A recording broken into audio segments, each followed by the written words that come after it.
Yes.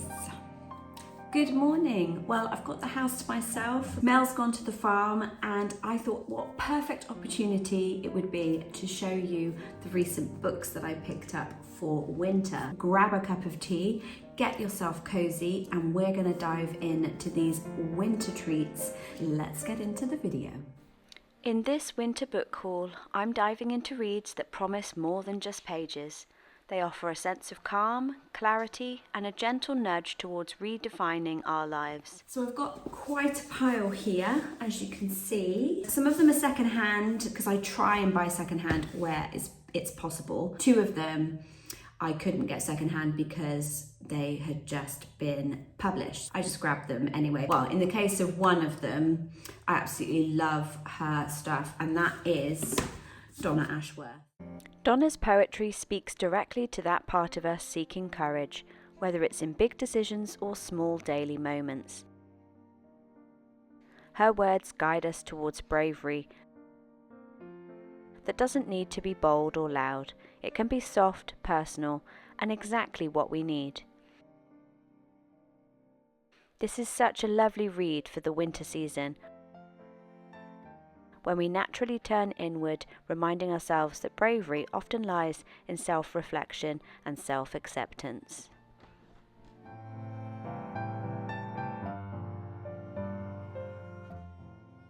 I spoke in another video about her other poetry book, which was called Wild Hope. If you haven't seen that video, then I would highly recommend you go and check that out up here or here. I found her first book of poetry, or at least it was the first book of hers that I had bought. I found it truly heartwarming. Sometimes it was heartbreaking, other times it was just really life-affirming, and I found that almost every poem had some form of message that I could take on board, and even Mel was reading it on occasion. For those of you that are new around here, Mel is my partner from Big Van Small World here on YouTube, and we have done all things van life related on the channel. For him to pick up a poetry book was pretty astounding, so I thought it must be a very good book if that's the case. Because I loved her first book so much, I couldn't wait to get hold of this latest one, which is called Growing Brave. Donna, she just manages to speak exactly what we are all feeling and put it into such eloquent wording, but it just renders you just in that moment of stillness. And you know, they're all very simple. There's just one poem per page. You don't have to read it chronologically. I mean, I did on the first book, but this one, I'm actually just gonna randomly just dive in every day that I fancy. And that's what I've challenged myself during the winter. And one of the reasons why I got this, A, because I just couldn't wait to read her next installment, and because it said words to soothe fear and let in more life. And for me, this is my winter treat because I don't particularly cope very well in winter, and I always find it a long drag, like we all do. Because I have an autoimmune condition, I find the winter just makes my symptoms that much worse, i.e. adrenal fatigue and being able to function a little bit more, because I just go into more of an hibernation mode. And so for me, winter is a struggle. That's just the way it is. So this for me is a little bit of a hope every morning to get me inspired, to get me living in the moment and not be wishing winter away, and just be still and present each and every day. In the mornings when it's dark and cold outside and I don't want to get up and out of bed, I read one of these inspiring poems in a way to give myself a little bit of hope, a little bit of beauty and appreciation for life, and you know, to count my blessings and to be reflective. One poem of this per day, and then my journaling and my oracle cards and things. It's a little incentive in the morning. So Donna was actually writing during lockdown, and that was when she wrote Wild Hope, and it was just so poignant and so true of the time. Now this one is all about pushing those boundaries a little bit more, seeking adventure, seeking things when you least want to, and that's what it really spoke to me about reading this during winter. And I mean, even the cover, it's just so warming and inviting. The fact that we don't inherently become brave just on a whim. We have to cultivate it, we have to grow, we have to learn. And I just love the concept. Now, I'm not going to say this is gender neutral, but I would say it does tend a little bit more towards the female and feminine side, just because she is a woman, just anyway. So her experiences, her outlook on life, and the things and the struggles that she talks about can be highly relatable if you're a woman. But that's not to say that if you're a man that you can't relate to it too, because essentially we're all just souls at the end of the day. The messages in here and her poetry just in general, you will find plenty, I can assure you. Now it's almost like the world has gone crazy in another level, and that, you know, just because we've survived all of that and that things have gone back to normal doesn't mean that you don't still have to embody being brave and still continuing on and keeping going when it's hard. You know, we all were waiting for life to start, but it doesn't mean that it's actually any easier. In fact, in many ways, it's actually harder than it was before. It's just plain and simple. Occasionally, you'll have a little kind of illustration on one of the pages. Really beautiful. And then every so often, she also has these little excerpts of what she thinks is, you know, a poignant saying. So it's a little hardback, and it is just a joy to have in your collection. Again, see if you can pick it up secondhand. I mean, this has just been released, so it will be a while before you can get a secondhand copy, but because I love her poetry so much, and I never realized I was even gonna love poetry, I just had to grab this, and I think it was $7.99 on Amazon. That's my first winter kind of treat, and these are the ones that she's written before as well. So let me see if I can do that for you. Yeah, and you can get different versions of them in paperback as well. Oh, here we go. There's about the author at the back there, so you can always pause this and look at it when you have a moment. She started up an Instagram account and started writing poetry, and then it's grown into her having 4 books now. Yeah, just in awe of this woman. If you're interested in dipping your toe in poetry and didn't really like it, or it was a bit too, you know, mamby-pamby or highfalutin, or you just couldn't get your head around it because it was a bit too, you know, symbolized, I would really recommend Donna. I can't guarantee that you will get through the whole book without crying, because she has a way of doing that. I'm looking forward to having a poem a day from Donna. This one's not just about tidying up, it's about creating space for joy, even in our work.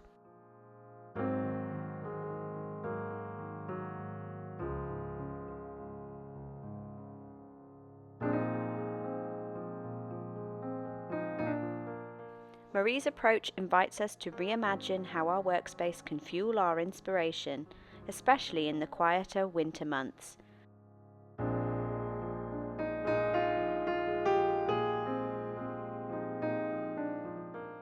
There's something grounding about clearing out mental and physical clutter, allowing ourselves to focus on the work that truly matters. This one gently encourages us to consider what sparks joy in our daily tasks, and how can we align with it? So we're changing tack completely now with the second book, and this one I did get secondhand because it's been out a while, and this is Joy at Work by Marie Kondo. Now, I've read quite a few of hers. Kurahashi at Home, which is all about organisation and creating a space of tranquility and peace and calm within your home and the things that you own. And then I also read The Life-Changing Magic of Tidying Up.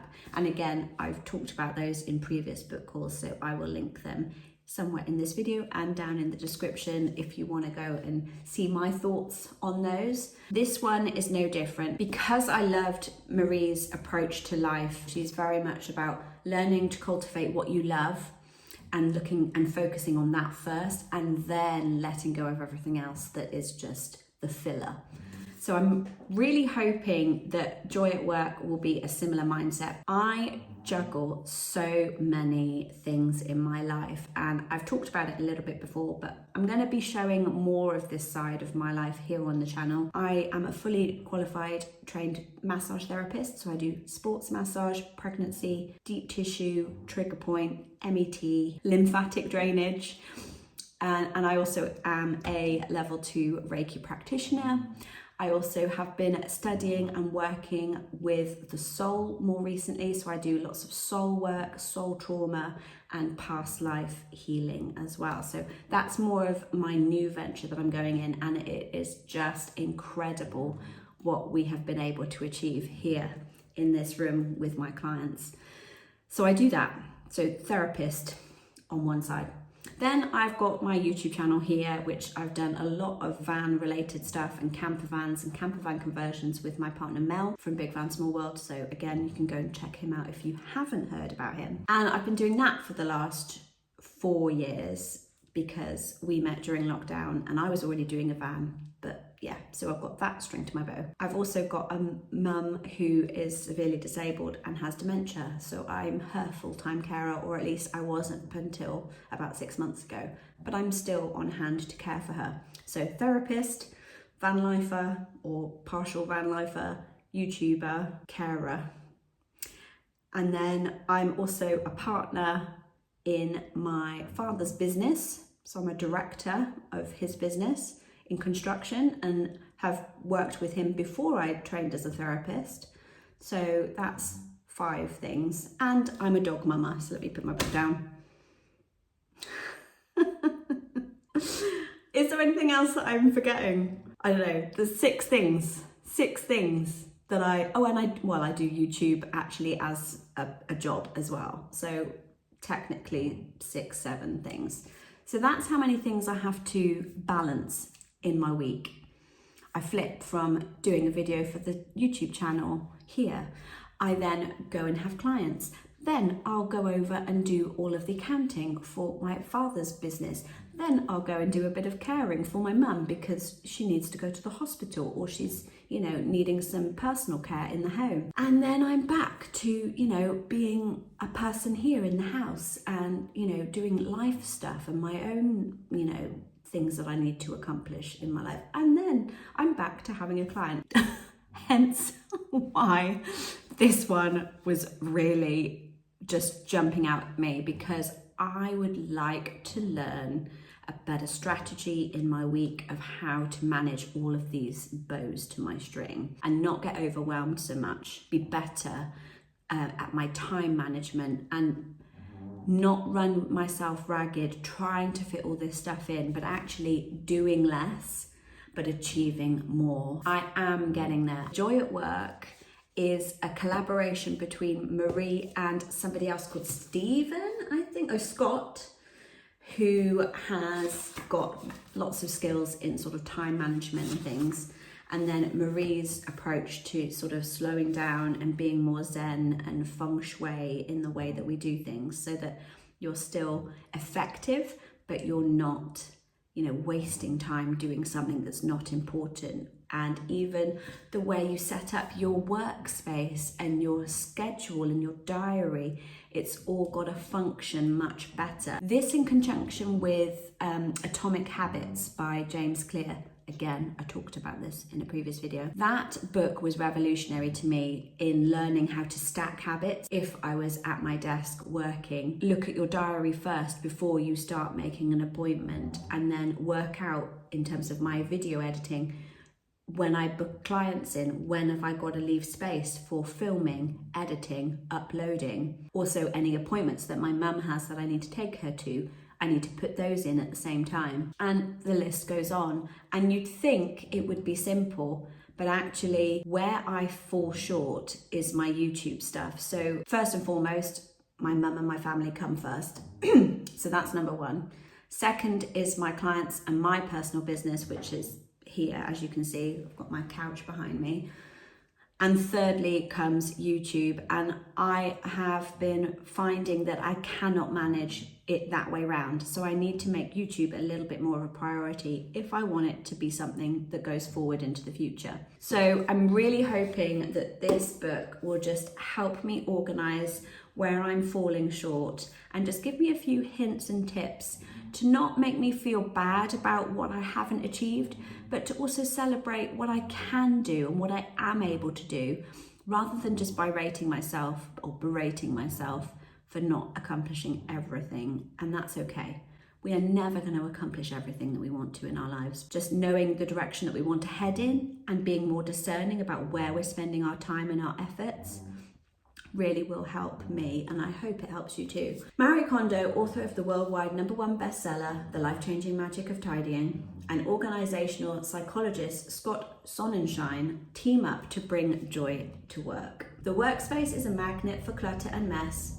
Who hasn't felt drained by wasteful meetings, disorganized papers, endless emails, and unnecessary tasks? These are the modern day hazards of our jobs, and they can slowly drain the joy from work, limit our chances of career progress, and undermine our well-being. There is another way. In Joy at Work, best-selling author and Netflix star Marie Kondo and Rice University business professor Scott Sonenshein offer stories, studies, and strategies to help you eliminate clutter and make space for the work that really matters. Using the world-renowned KonMari method and cutting-edge research, Joy at Work will help you overcome the challenges of workplace mess and enjoy the productivity, success, and happiness that come with a tidy desk and mind. And that's really what inspired me to get this. And the fact that I got it secondhand for 79p was even better. Again, I do use Amazon quite a bit because they do have that secondhand section. Or I search for World of Books on eBay, and I have got a local bookshop down in the town that supports the local canals, so I go there. So if I can, I will get secondhand, but if I can't, like I said earlier, I will buy new. But I'm very selective on the books. I will usually put a book in my basket and then think on it for quite a while, month, 2 months. And if I still find that I have that little bit of, oh yes, I want to get that, then I purchase it. I don't buy anything on a whim anymore, and I'll talk about that in another video at some point if you're interested. I still get a little bit scatterbrained where I can kind of see a vision of where I want to go with things, but how to execute it and actually put it down in little steps, I'm really not very good at. So I'm hoping that by working out how my mind works and how my space will work will end up being a really good thing. Plus, I don't know if you know, but if you do live in a van full time, and I've been on and off for the last 2 years in and out of the van. So I move into the van, I put everything in the van, and then when we're not in the van, I move everything back up into the house. And that basically means that I don't have a workspace for editing, for setting up a desk space. And this is something that I want to do this winter. It's looking like we're going to be staying put in Gloucestershire for a little bit, at least until we've got the van done and my mum's health is a little bit more stable. We need to be on hand. I'm going to use this book to help me set up an office space, a permanent office space, you know, very similar to this, with like a little desk. You know, it doesn't have to be anything fancy, but somewhere that I can actually have as mine, and that I can go and take myself off and have, you know, like a little calendar, a little worksheet of, you know, all of my scheduled things, because so far all of that has been in here and it's very chaotic. This in conjunction with hunting for a desk and a chair, again, secondhand if I can, is going to be my project over the winter and the new year, so that next year's editing and video production and just my life in general, everything off screen and anything that's not to do with my self-care, we are going to be heavily relying on this book. Not that I need it, I'm still not as good as I could be, and I like the challenge, so bring it on. Little Stories of Your Life is a book that brings you into the art of storytelling in your own life. Through gentle prompts and reflections, Laura reminds us that every moment can be seen as a little story, something meaningful, even if it's just an ordinary day. It's a beautiful reminder to hold our memories and our daily lives with care, especially when life moves so quickly. There's something so high vibrational about seeing your life as art.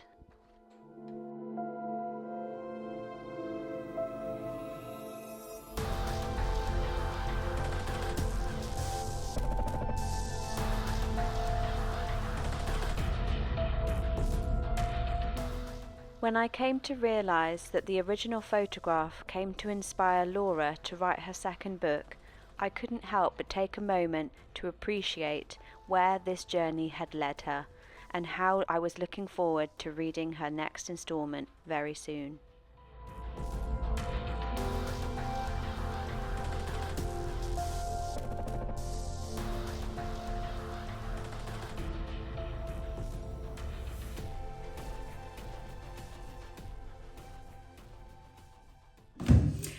Okay, book number 3. Oh, well, actually, there's 2 books by the same author, but this was the first one that I picked up, and again, had it in my basket for probably a year. I'm not gonna lie, this has been in my book basket for a year, but because it was £14, I was a bit more like, do I really want to spend £14 on a book that I don't know I'm gonna like? I recently got reacquainted with it. It kind of popped up in suggested, I think, and I was like, oh yeah, I put that in my basket, watch later, over 6 months ago when I was first looking at it, and it just jumped out at me, and I thought, yes, this is the right time for me now. It is all about storytelling and finding your own creative voice when being a content creator, or just journaling, or just being expressive through photography, through writing, and just connecting in deeper with you. And I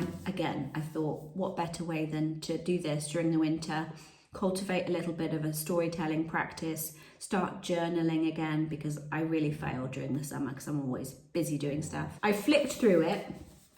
I was a bit naughty, really. I ordered it on Amazon and then thought that if I flicked through it and I didn't like the feel of it, because again, books are very subjective.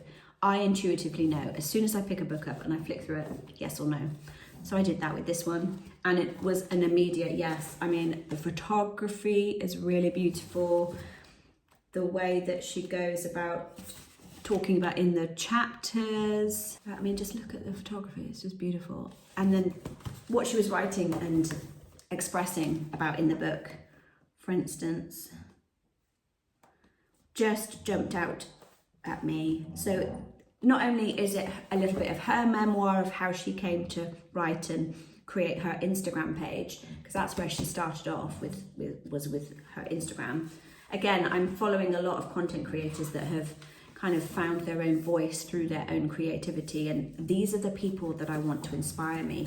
I don't want to be reading books from people that don't align with who I am, the journey that they've taken. This is what's amazing about Amazon and being an online creator, is that there's much more scope for these people to actually be seen and heard now, rather than you just being in a big publishing house or a well-known writer to get heard. People that are self-promoting, amazing creators in their own rights are getting into the limelight. And not that it's about the limelight, but what I mean is we all get a chance to shine, like all these little practical tips. Everyone has got something to say, and I think that's what is not only reflected in her life, but in this exact book. And I'm hoping to use it as a way to, again, propel my YouTube creation, realize that I do have something to say and that people are interested in my life, and that we can slow down, be mindful, and yet life is still beautiful. We don't have to do these amazing trips around the world and, travel to 30 countries in a year in our vans and perpetually be traveling. I thought that was going to be what my life was, and that was my dream up until 6 months ago. And then things have dramatically changed. My perception and my views of what my dreams are going to be have completely gone the opposite direction. Yes, I still would like to do that in an ideal world, but I'm okay with the fact that if it doesn't happen, it's okay. And that actually my life and my purpose can be exactly as it is. I just have to go with the flow of life and just be in the moment, be me. I can't rush and try and make myself into being something that I'm not, or try to compete with other people in the same sector as me, or think that I'm no good because I can't deliver what all these other content creators are doing. No, I just need to shed all of that, and I have, and just focus on my little voice. You know, it doesn't matter. Just create, just be you. And I know it sounds so cliche, but it is true. And this is a way of me just reading somebody else's life, you know, getting inspired by their stories, being inspired to just write about myself and to just delve into my own heart and thoughts and share them with whoever wants to listen. It's not about the outcome, it's just about creating. And that's where I want to get to here on this channel. It's not about the algorithm, or, you know, that video didn't do very well because it's only got 700 views. I'm not focusing on that anymore, and that's what propelled my YouTube stuff so far and my van content. I tried earlier on in the year to do the videos that I wanted, and they flopped so badly, and I got scared and I got upset about how people received them. So I went back to doing van content, and it did well. And don't get me wrong, that was my life. We were at the workshop and we were working on the van, and that's what I was filming. That's no longer the case.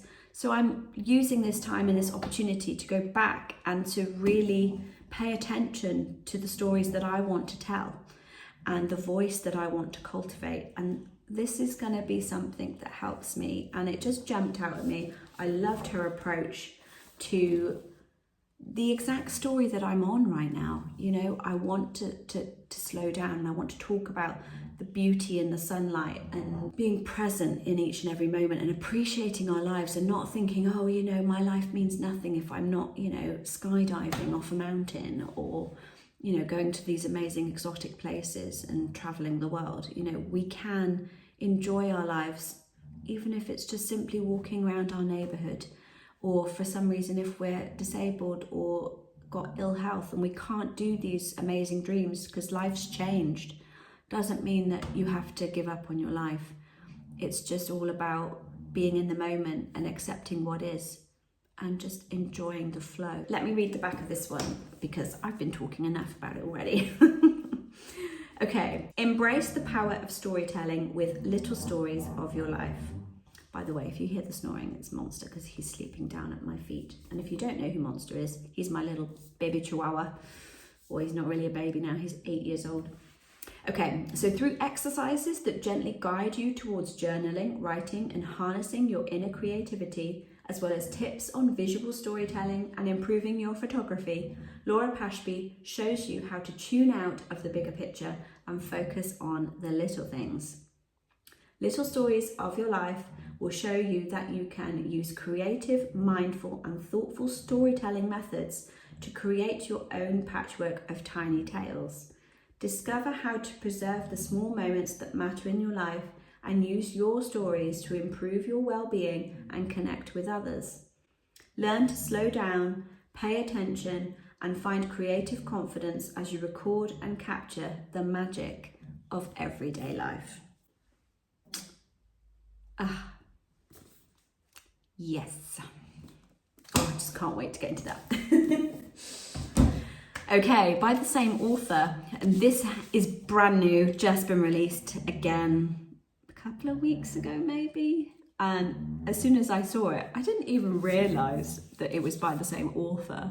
I just saw the cover, Chasing Fog, and read the synopsis, and I was like, oh, I have to have this book. And then I realised it was by the same author, Laura Pashby. Oh, and also, she lives in the Cotswolds. Like, how insane is that? I've been looking at books online from people all over the world, and it turns out that the books have been literally calling me in my mind. Like, I had a dream about this book and how much I needed to get it. I always take that as a huge sign. You know, if you're subconsciously dreaming about it and you feel called to do something, I just have to listen to that intuition. So yeah, I dreamt about a book and I got it. And then as soon as I put that in the basket, this one popped up, and I was just entranced. And then the double whammy that it was by the same author, I was just like, okay, universe, I'll take that as a big yes. Laura blends short essays and photography, inviting us into a slower pace of life. Her book feels like a reminder to pause and notice the misty, ordinary moments we might usually pass by. There's something so calming about seeing these little details, a kind of beauty in what's usually fleeting. Winter feels like the perfect time for this book, as we settle into reflection and finding magic in the small unnoticed things. Finding and chasing fog is unlike any other book, and that's why I'm so excited to get stuck into this one. Anyway, it's called Finding Enchantment in a Cloud. There you go. A lovely meander through foggy landscapes and their meanings. At first, I didn't find fog, fog found me. Liminal, transformative, and increasingly elusive. Far from a simple cloud of water droplets, fog is a state of mind. As mist drifted through a copse of trees, turning a familiar place strange and otherworldly, Laura Pashby snapped a photograph and an obsession began. Pashby hunts for fog, walks and swims in it, explores its often pivotal role in nature and literature, mythology and history, as well as its environmental significance. There has been a 50% drop in fog events in the past 50 years. Fog is drifting away without us noticing, and the ecological impact could be calamitous. As she journeys to the foggiest places she can find, Pashby immerses herself in Dartmoor's dangerous fog, searches for the Scottish Har, experiences Venice's magical mist, tells us the myths behind the River Severn's fog and the shipwrecks it hides. It's easy to get lost in fog, but sometimes it's where imperceptible things can be found, including in ourselves. Chasing Fog is a captivating meditation on fog and mist, a love song to weather and nature's power to transform. Yes, it sounds like a very good read, at least to me anyway. There are a few photographs that are black and white, just again of these beautiful atmospheric trees and different places of fog, and it's just got that moody brooding. There you go. So she basically visits various places depending on which chapter you're on, her observations, the way that places make her feel, and just her experiences with fog and mist in general. It's something that's just always been a fascination because I love atmospheric movies and stories and sort of like dark academia, and yet the environment that we're in is half of the setting and half of our emotions. And I don't know, this book just grabbed me, and I know I can't really talk that much about fog, but I'm really looking forward to, again, just getting cozy with this in an afternoon with the log burner going, getting lost in this world, and getting to learn all about Laura's experience with fog and her inspirations, her creativity around it, and how we can learn to embrace, again, something that a lot of us would think of as just cold and dark and dank and something to avoid, and it kind of passes into our lives for a few moments or weeks or days, but actually it's something that's intrinsically connected to nature and to us as people and our emotions. And it's just going to be an interesting delve into fog. What more can be said? Helena Woods writes an incredible book here, which feels like a soft exhale. The book gently nudges us toward embracing a slower, intentional life, to step away from the rush and embrace what truly nourishes us. Her insights on finding contentment in simplicity feel so grounding, especially now when everything else may seem fast-paced. I love how she speaks to creating a life that's not only meaningful, but deeply aligned with our soul's desires. Even the way that she lays out the book, it's calming and reassuring, to know that just because we haven't got it all together doesn't mean we can't impart the wisdom found within.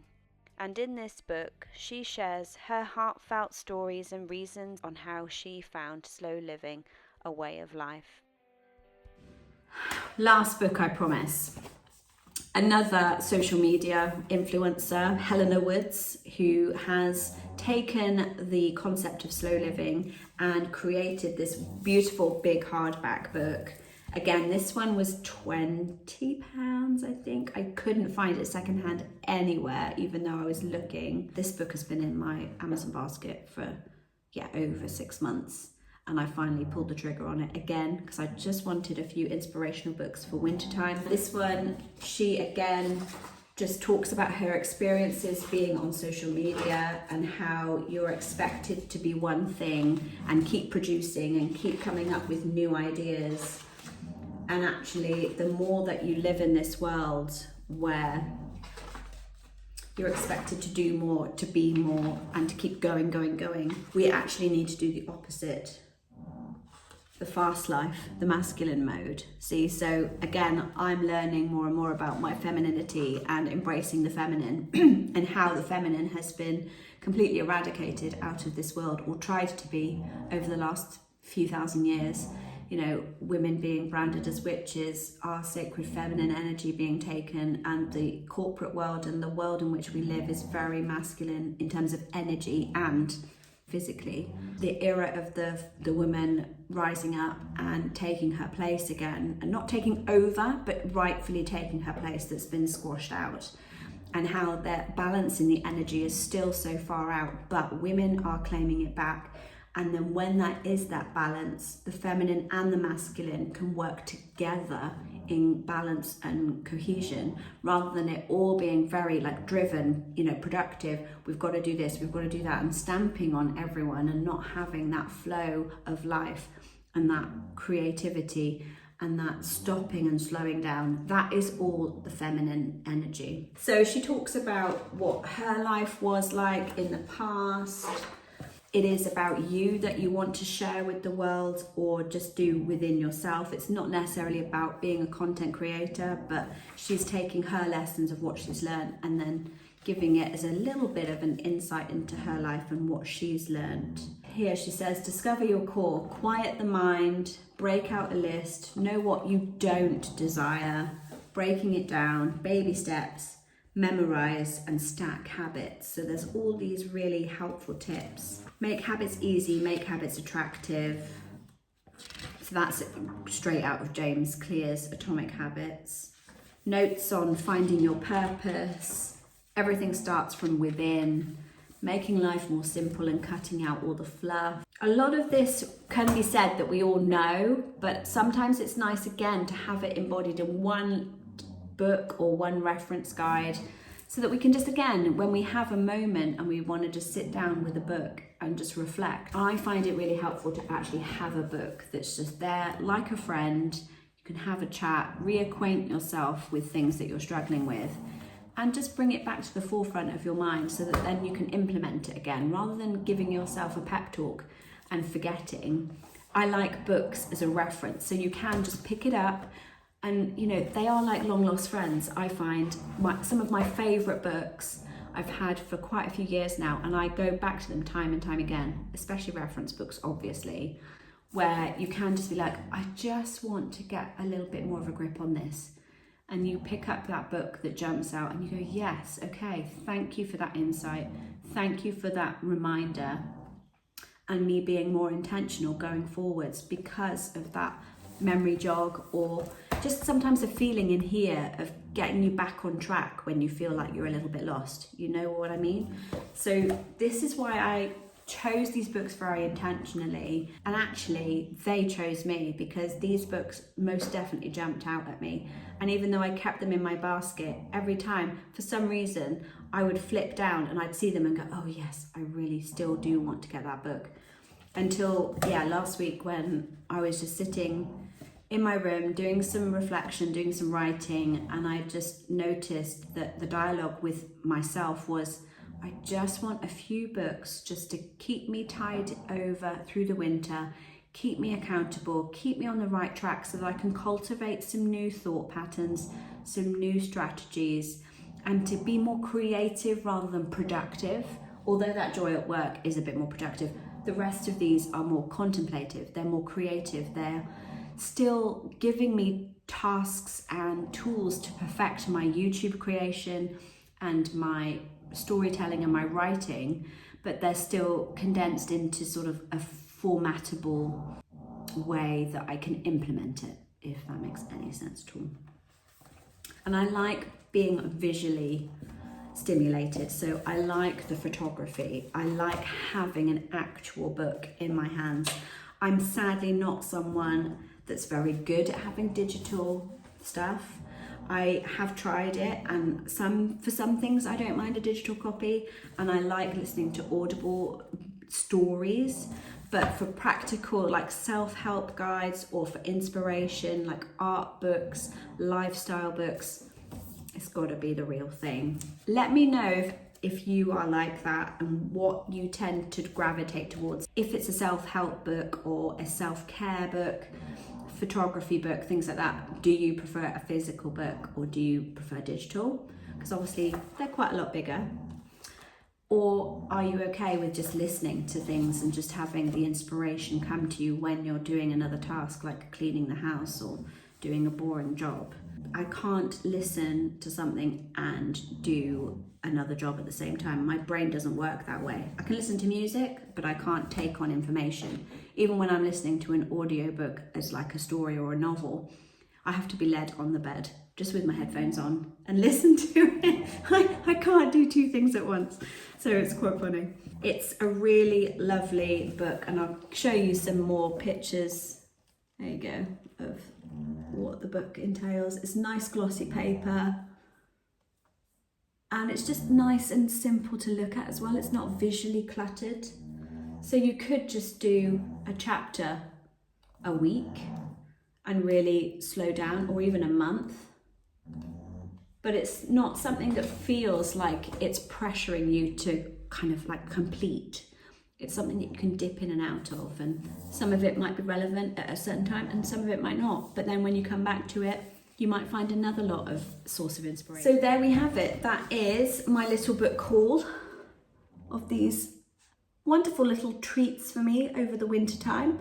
Let me know in the comment section down below what you have picked up recently, if you have, or if any of these have inspired you to check them out, or something that you've had in your basket or in your mind for a while.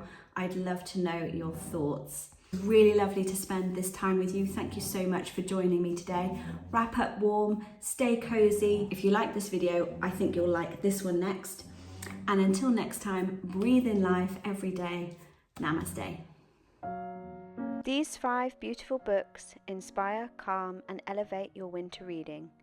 Each offers something unique, whether it's clarity in our workspace, a call to courage, a guide to slowing down, or simply reminding us of the magic in everyday life.